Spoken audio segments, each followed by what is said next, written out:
बच्चों को दो इंपॉर्टेंट क्वेश्चन है। छत्तीसगढ़ में महाभारत का काल को समझाइए, और दूसरा प्रश्न है रतनपुर के कलचुरी शासकों का के जो शाखा है उनके नाम को बताइए। तो ये मैं शुरू करूंगा दूसरे प्रश्न से। तो आप लोग तो याद कर लिए होंगे ना, शासक लोगों का क्रम 11 है। 1 दर्जन मतलब 12 में एक कम।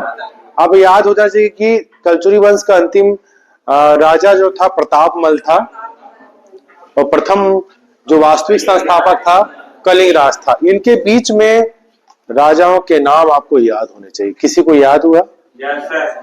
कौन है भाई? हाँ ईश्वर बता, चल बता। हाँ कमलराज, रत्नदेव, पृथ्वीराज प्रथम। अच्छा, इनके लिए तालियां होनी चाहिए। तो यहाँ पर जो शुरुआत करते हैं पहला प्रश्न से, है ना, हमारे पास समय कम है क्योंकि हमको बहुत सारे क्वेश्चन को सॉल्व करने हैं। तो यहाँ पर छत्तीसगढ़ में महाभारत काल को समझाइए। तो आपको यहाँ पर बताना पड़ेगा कि पांडु के जो पुत्र है पांडव कहलाते हैं। तो यहाँ पर 5 में से सबसे छोटे जो है सहदेव इस क्षेत्र को जीते थे, और यहाँ का जो क्षेत्र का नाम क्या कर दिया गया था उनको? प्राग कौशल कर दिया गया था। तो आपको याद करना है सहदेव के द्वारा जो जीता हुआ जो क्षेत्र था, छत्तीसगढ़ का क्षेत्र था, उसको उस समय प्राग कौशल के नाम से जाना जाता था। दूसरा, अर्जुन के जो पुत्र है भब्रुवाहन, है ना, भब्रुवाहन ने अपनी राजधानी चित्रांगतपुर रखा था, जो अभी वर्तमान में सिरपुर के नाम से जाना जाता है। सिरपुर का प्राचीन नाम है सिरपुर का प्राचीन नाम चित्रांगतपुर। और सिरपुर किस जिले में वर्तमान में? महासमुंद में है। ठीक है, पंकज याद हुआ महासमुंद में है? हाँ अनिल, किसी को डाउट तो नहीं? सिरपुर महासमुंद में? आशा सबका याद है, पूछूंगा मैं। ठीक है, अब यहाँ पर आता है कि जो मोरध्वज है, मोरध्वज जो राजा थे, आपको बता रहे हैं कि मणिपुर के राजा थे मोरध्वज, और मोरध्वज के जो पुत्र थे उनका नाम क्या? ताम्रध्वज। मोरध्वज ने एक छद्मवेशी व्यक्ति के कारण अपने पुत्र को आरी से काट कर अलग करवाया था। इस कारण आरंग के नाम से जाना जाता है। तो मोरध्वज जो उसी महाभारत काल के समय ही थे। तो महाभारत में माँ आया, महाभारत, फिर उससे मोरध्वज आया, और मोरध्वज की राजधानी मणिपुर है। तो आपको देखिएगा ट्रिपल एम आ गया यहाँ पर, महाभारत में एम एम एम आ गया। आपको ये भी याद रखना है कि जो लोचन पांडे है, पंडित लोचन पांडे, उन्होंने बताया है कि वन पर्व के समय, महाभारत में जो वन पर्व था, पांडव जब बाहर थे, तो उनके बारे में कुछ उल्लेखित है ऋषभ तीर्थ में, जिसको हम लोग यहाँ से मात्र 12, यहाँ से मानिए 20 किलोमीटर दूरी में होगा दमोदरा, जिसको ऋषभ तीर्थ के नाम से जाना जाता है, जिसको गुंजी के नाम से भी जाना जाता है। वहां पर उल्लेखित है उनकी शब्दावली। तो हम इन चीजों से जानते हैं कि छत्तीसगढ़ में महाभारत काल का प्रभाव रहा है। ठीक है, 3 चीजों जान सकते हैं आप, और इसमें कोई क्लियर डाउट तो नहीं है? बन जाएगा। नेक्स्ट क्वेश्चन शुरू करते हैं। रतनपुर के कलचुरी शासकों के शासकों का वर्णन कीजिए। आपको 11 शासक याद रखने हैं, 11, सब एक से बढ़कर एक है, एक से बढ़कर एक, मतलब 11 शासक हुए। तो पहला शासक जो था, अब देखिए, अब कलचुरी क्यों बोलते हैं सर? कलचुरी का अर्थ होता है काली चूरी, काली चूरी का अर्थ होता है मूछ। यहाँ के जो राजा थे वो काली मूछ वाले थे। अपना यहाँ 12वीं क्लास के बच्चे का भी मूछ आ गया, वो अपना मूछ को चला रहा है, वो अपने आप को कलचुरी शासक समझ रहा है ना। तो कलचुरी शासक में देखिएगा कलचुरी का जो शब्दावली है काली चूरी, चूरी का अर्थ होता है मूछ, काले मूछ के शासक कह सकते हैं हम लोग। तो ये कलचुरी जमाई मार रही है बेटा, कैसे इतना मार रही है यार? खूब खा के आई है। मैं कल 10वीं पढ़ा, संतुलित आहार का सेवन करना जरूरी है। अब आपका समय आ गया है, एग्जाम का काउंटडाउन शुरू हो गया है, सब भूलकर बस एग्जाम की तैयारी करिए, है ना। संतुलित आहार ज्यादा भरपेट भी मत खाएं और कम भी ना खाएं, संतुलित खाएं, जिससे आपको आलस ना आए। ठीक है, तो यहाँ पर कलचुरी वंश की 2 शाखा थी, महिष्मती और त्रिपुरी। महिष्मति बोला तो यहाँ मुकेश खुश हो गया, बाहुबली। तो नर्मदा के किनारे दो शाखाएं कलचुरी की, एक महिष्मति एक कलचुरी, नर्मदा के उत्तर दक्षिण। अब त्रिपुरी जो शासक थे कोकल देव, त्रिपुरी जो शासक थे कोकल देव, उनके 18 पुत्र थे। तो सबसे बड़े पुत्र को बना दिया त्रिपुरी का राजा। अब छोटे पुत्र क्या करेंगे? छोटे पुत्र बोले राजा बड़ा भाई बनेगा। छोटे पुत्र बोले कि भाई कुछ किया जाए, तो कोई तो सामंत बन गया, कोई राज्यपाल बन गया। मगर एक महत्वाकांक्षी था, उसका नाम था कलिंगराज। कलिंगराज था, महत्वाकांक्षी था। तो शुरुआत होता है कलिंगराज से, जो वास्तविक संस्थापक कहलाता है छत्तीसगढ़ में कलचुरी वंश का। आपको याद रखना है कि 990 में इन्होंने त्रिपुरी, मतलब बोल सकते हैं कि त्रिपुरी के जो राजा थे ये कोकल देव के पुत्र थे कलिंगराज, और ये छत्तीसगढ़ पर आए और हमला किए और तुम्मान पर हमला किए। तुम्मान, जिसको हम लोग तुमान कहते हैं, पाली के पास है ना, कोरबा जिले में। तो वहां पर ये हमला करते हैं और उस क्षेत्र को जीतते हैं और राजा बन जाते हैं। ये कलिंगराज वास्तविक संस्थापक है छत्तीसगढ़ का। प्रश्न पूछेगा छत्तीसगढ़ में कलचुरी वंश का वास्तविक संस्थापक कौन है? कलिंगराज। कली कली कली कली कली कलिंगराज। कलिंगराज है 990 से लेकर 1020 तक शासन किया। अब उसके बाद उनका जो पुत्र था कमल राज बन गया। अब का कॉम्बिनेशन छोड़ेंगे नहीं, पहले कलिंगराज आया, फिर आ गया कमल राज, कली, फिर कमल बन गया। कमल राज जो है 1020 से 1045 तक शासन किया। अब ये बोला, ये क्या कहता, जबलपुर को त्रिपुरी कहा जाता था। ठीक है, जबलपुर जो है मध्य प्रदेश का भेड़ाघाट है, वहां पर उसको त्रिपुरी कहा जाता है। वहां का जो वास्तविक शासक होता है वो क्या करता है? उड़ीसा में हमला करता है, उसका सपोर्ट ये करते हैं, क्योंकि बीच में मीडिएटर है, क्योंकि वो तो भाई है, चाचा वाचा का चाचा है वहां, तो ये सपोर्ट करता था, है ना, ये सपोर्ट करता था। तो जो त्रिपुरी के राजा थे गांगेय देव को उत्कल, मतलब उड़ीसा सैन्य सहायता देता है। क्यों दिया सर? समझ में आ गया? क्योंकि ये तो जबलपुर के ही थे ना, जो छत्तीसगढ़ में आ गए, मतलब यहां पर हमला किए। तो कमल राज के समय बस ये था कि गांगेय देव का सपोर्ट करता है। वो जबलपुर से आया 1000 सेना के साथ, यहाँ 5000 सेना और दे दिया गया और उत्कल मतलब उड़ीसा पर विजय प्राप्त करता है। तीसरा है रत्नदेव या रतनराज प्रथम। रत्नराज प्रथम ने बहुत कार्य किया, निर्माण कार्य किया, मंदिर बनवाया, तब जाना जाता है। इन्होंने कोई क्षेत्र पर विजय प्राप्त नहीं की थी, बस इनका उद्देश्य था मंदिर बनाना। तो महामाया मंदिर, रतनपुर का महामाया मंदिर प्रथम ने बनाया। 1 नंबर है महामाया मंदिर, दर्शन करो।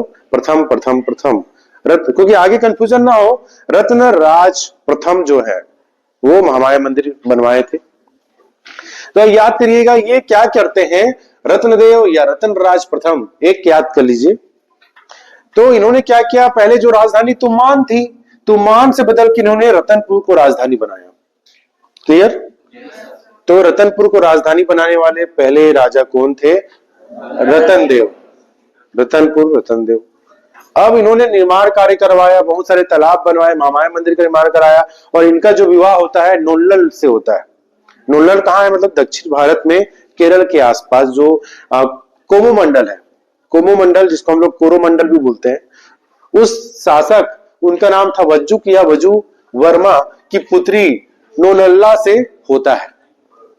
मतलब सोचिए दक्षिण भारत से इनकी रानी आती, निर्माण कार्य करा रहे हैं, बना रहे हैं मंदिर। चौथा है, तो याद रखिए पहले कलिंगराज, कलिंगराज के बाद कली हुआ है तो कमल खिलेगा, कमल खिलेगा, तो कमल जब खिलता है तो उसके अंदर रत्न भी आ जाता है, रत्न भी आ गया। कली, फिर कमल, फिर रत्न आ गया, फिर आ गया, कहाँ खिला है? मंगल ग्रह में कि पृथ्वी में? पृथ्वी में कमल खिला है, रत्न भी आया है। तो पृथ्वीदेव प्रथम। इनको पहले ऐसे कलचुरी शासक थे जो सकल कोसलाधिपति उपाधि धारण करते हैं। कभी कभी होता है ना, जो राजा होते हैं अपने उपाधि धारण करते हैं, तो सकल कोसलाधिपति इन्होंने धारण किया था। ठीक है, इन्होंने 1065 से 1090 तक शासन किया। इनके बारे में बताया जाता है कि 21,000 ग्रामों का अधिपति है, क्या हो गया गोपी? बहुत अच्छा क्वेश्चन, प्रथम द्वितीय। जैसे कि गोपी की शादी हुई, अब गोपीनाथ प्रथम है, अभी वो दिख रहा है, अब ये दादा बन जाएगा सपोज, मतलब इसकी शादी होती है, इसके बच्चे होते हैं, लड़के, उसकी भी शादी होती है, तो इसका जो पोते के नाम पे गोपी रख दिए, तो हम लोग इतिहासकार कंफ्यूजन ना होने की स्थिति में क्या कहते हैं, इसको प्रथम बना दिए गोपीनाथ, जिसका जो नाती पोता हुआ उसको द्वितीय बना दिए, अब वो भी, उसका भी कोई नाती पोता हुआ उसको तृतीय बना दिए, उसका भी हुआ तो चतुर्थ बना दिए, पंचम बना दिए, षष्टम बना दिए, अष्टम बना दिए, तो ये प्रथम द्वितीय का केमिस्ट्री है भाई। ठीक है मुकेश, सब मोर नाम नहीं बताया है बोल रहे, तो उसका भी वही हाल है, मुकेश प्रथम है वो, मगर आज से 50 साल बाद द्वितीय भी आ जाएगा। तो ये है, समझ में आया गोपी? तो पृथ्वीदेव प्रथम याद करना है, इन्होंने सकल कौशलाधिपति धारण किया था। इन्होंने, इनके बारे में 3 अभिलेख में उल्लेख मिलता है, अमोदा, रायपुर और लाफा। हमने कल पढ़ा था कि गढ़ है 36, 18 रायपुर शाखा, रतनपुर शाखा में 18 थे। तो हमने ट्रिक याद किया था विजय के नाम से और सुमेंद्र के नाम से, है ना। तो अमोदा, रायपुर, राफा में ये होता है, और 21,000 ग्रामों का अधिपति कहलाता है पृथ्वीदेव प्रथम। आप पीएससी की तैयारी करोगे ना तो पूछेगा कि किस कलचुरी राजा ने सकल कौशलाधिपति की उपाधि धारण की थी। तो अब देखो, पृथ्वीदेव प्रथम को सकल कौशलाधिपति कहा जाता है और 21,000 ग्रामों का अधिपति कहा जाता है। किसमें है भाई? सर कोई पुस्तक पढ़ के बता रहे हो क्या? नहीं, हम लोग अमोदा, रायपुर और लाफा का जो अभिलेख है, अभिलेख मतलब ताम्रपत्र अभिलेख, ये कलचुरी राजा जो होते थे ना, तांबे का बना हुआ एक पत्र होता था, तांबे का बना हुआ एक पतला चादर होता है जिसमें लिखा जाता था। उस समय पेन कॉपी तो था नहीं, मिट जाता, तांबे का लिखा, उसमें सबसे शुरुआत कैसे करते थे? ओम नमः शिवाय करके शुरुआत करते थे कलचुरी राजा लोग। और इनकी कुल देवी कौन थी? गजलक्ष्मी। गजलक्ष्मी कलचुरी वंश की कुल देवी थी। एक कई बार पीएससी में पूछा है एग्जाम में कि कलचुरी राजाओं की या कलचुरी वंश की कुल देवी कौन है, तो गज लक्ष्मी। ठीक है, आपको यहां पर अगला आ गया जाजल देव। पहले कली हुआ, कमल खिला, कमल खिलते साथ देख रहे हो उसके अंदर रत्न आ गया। फिर आप बोल रहे हो कि कहा भाई, किस ग्रह में? पृथ्वी ग्रह में। नारद मुनि बोलते हैं कि भाई कली, कमल, रतन कहा, किस लोक में? पृथ्वी लोक में।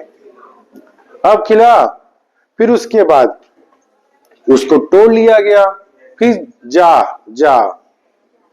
मतलब उसको लेकर जा, जल्दी जा, रत्न दिखाने के लिए, अपने घर में दिखाने के लिए जा, तोड़ के जा। तो जाजलदेव प्रथम, जाजलदेव प्रथम ने क्या किया भाई?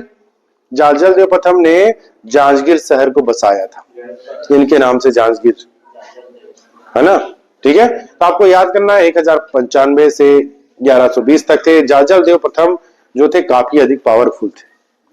इन्होंने क्या किया, चलिए हमने यहाँ पर पृथ्वीदेव में कुछ भूल गया। यहाँ पर पृथ्वीदेव प्रथम ने रतनपुर में विशाल सरोवर बनाया था। महामाया मंदिर के पास आपको देखेंगे बहुत बड़ा तालाब दिखेगा, इन्होंने बनाया था, पृथ्वीदेव प्रथम ने बनाया। और तुमाल में पृथ्वी देवेश्वर मंदिर बनवाया था पृथ्वीदेव। अब जाजलदेव प्रथम की बात करें तो ये जाजलपुर का, इनकी जाजलपुर के नाम से जाना जाता था, जांजगीर को इन्होंने बताया था। और पाली का जो शिव मंदिर है, हम लोग बताए शैक्षिक भ्रमण में कहा जाए, चेतुरगढ़ जाए कि बांगो डैम जाए। चेतुरगढ़ बहुत दूर था, तो चेतुरगढ़ कहां जाते? पाली होके जाते। हम लोगों ने पाली में एक ऐतिहासिक मंदिर है, शिव मंदिर, और रोड के किनारे ही है। तो उस शिव मंदिर का जीर्णोद्धार कराया। जीर्णोद्धार क्या होता है कि जो मंदिर टूट या खंडहर में तब्दील हो गई उसको पुनः स्थापित किया है।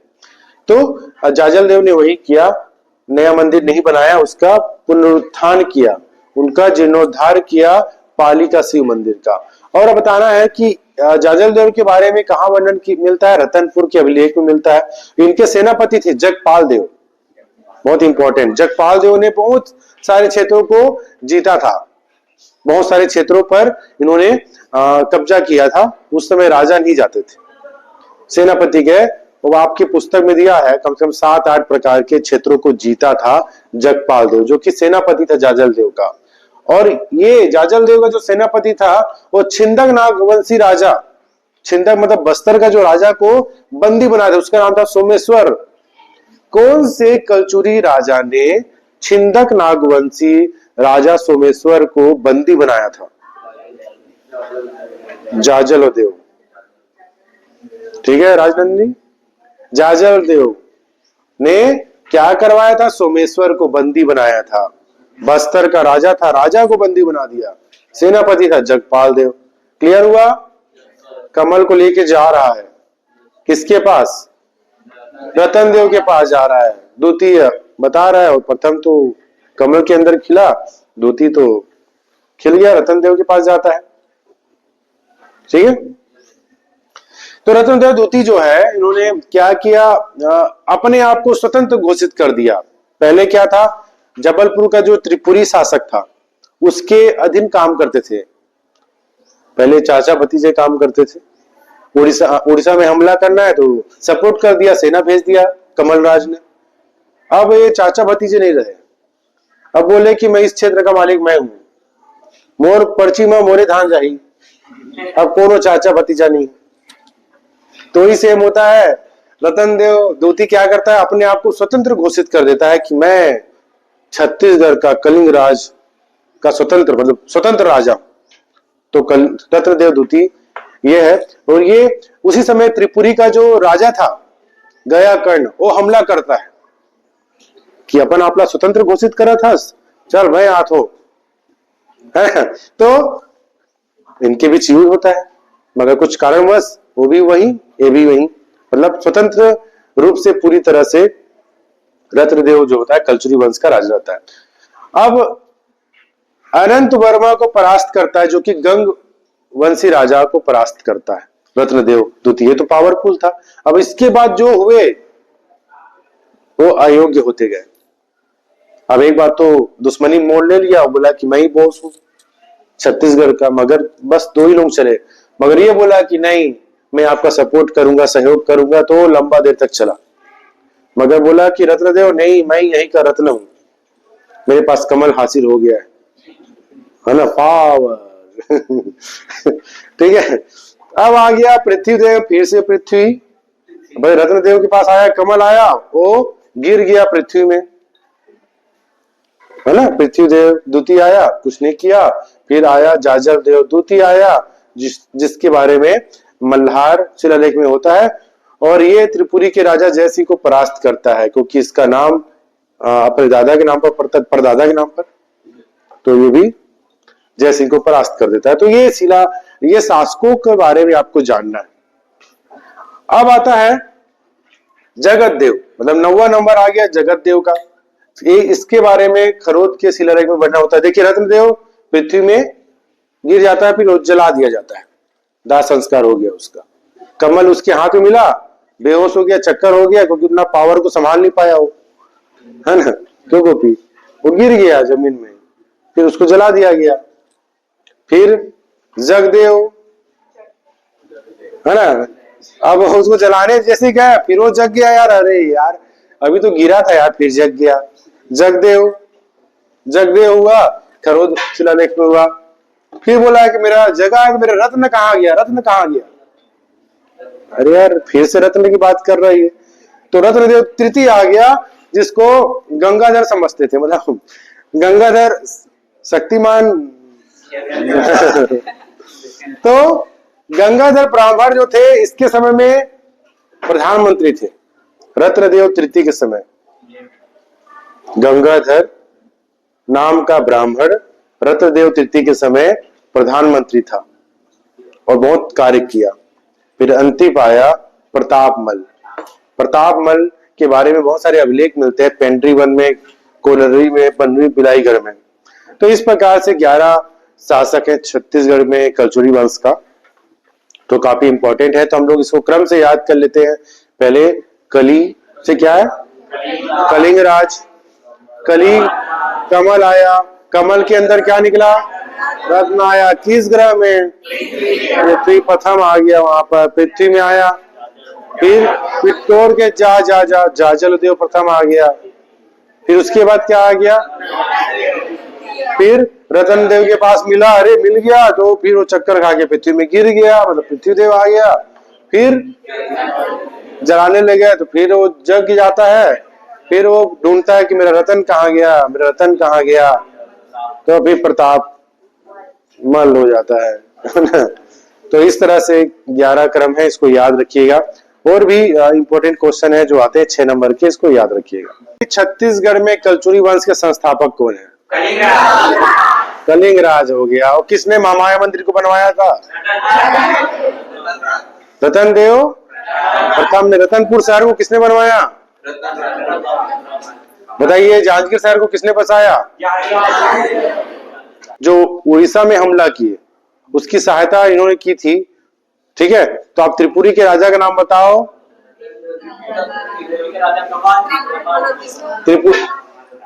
गांगे देव है ना, और कमल राज ने सपोर्ट किया था। बताइए स्वर्ण मुद्रा किसने बनवाया था, किसने करवाया? स्वर्ण सोने का मुद्रा जाजल देव प्रथम ने, जिन्होंने जांजगीर शहर को बसाया था, उन्होंने जाजल देव। तो यहाँ पर इस तरह से महत्वपूर्ण क्वेश्चन को आपको याद करना है और आगे बढ़ना है। ठीक है।